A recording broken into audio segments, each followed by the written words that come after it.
3 kundan ortig'i harom. Mana 100 kilolab osh qilamizmi, 10 talab qo'y so'yamizmi, uni foydasi yo'q. Faqat duo. O'lgan odamga faqat duo yordam beradi. Haqqiga duo qilaylik. Eng yaxshi narsa ular duoga muhtoj. O'sha aytadi, payshanba kuni hamma mayitlarning oldiga tovoqlar tushadi ekan, tovoqlar.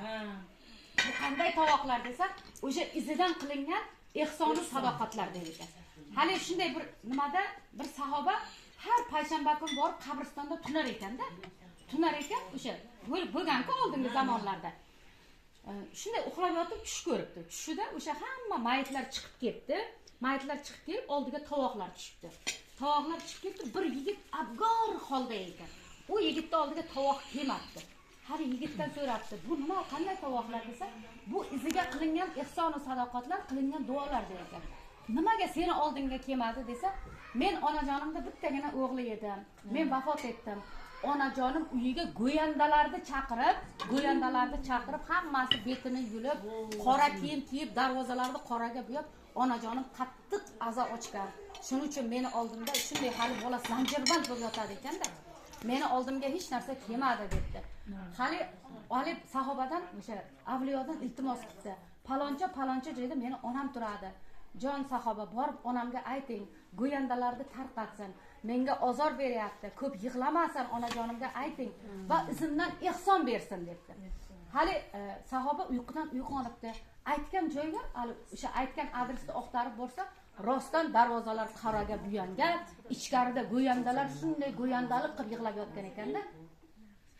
Shunda hali hovlida yurganlarga aytdi, shu yigitning onasini chaqiringlar debdi. Keyin hali shunday chaqirib kelsa, shu betlari yulingan, qonga botgan bir onaxon chiqib ketdi-da.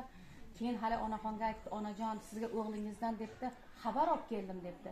Hali ona shunday o'zidan ketib qoldi. Kecha keyin yana o'ziga suv sepib o'ziga keldiribdi. Kecha men qabristonda tunagan edim. Hammani ko'rdim. Hammani oldida tovoqlar tushdi. Ular o'sha qilingan duolar, ehson va sadoqatlar ekan. O'g'lingizni oldiga hech narsa tushmadi. Iltimos qildi.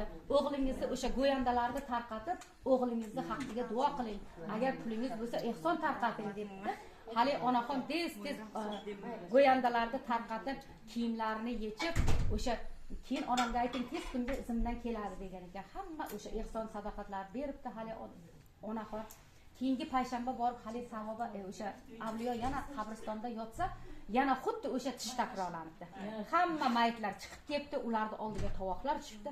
Hali yigitning oldiga ham tovoq tushib ketdi. Hali yigit zanjirband yechilgan ekan, xursand ekan. Hali sahobaga rahmat sizga.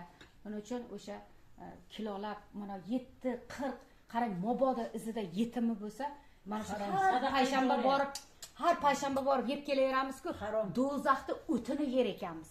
Bir ozgina o'ylaylik, mayitni izida yetimi qolib ketdi. Men qanday qilib borib har payshanba uni oshini yeb kelaman? Agar ochingdan o'layotgan bo'lsang, endi qilma shu ishni.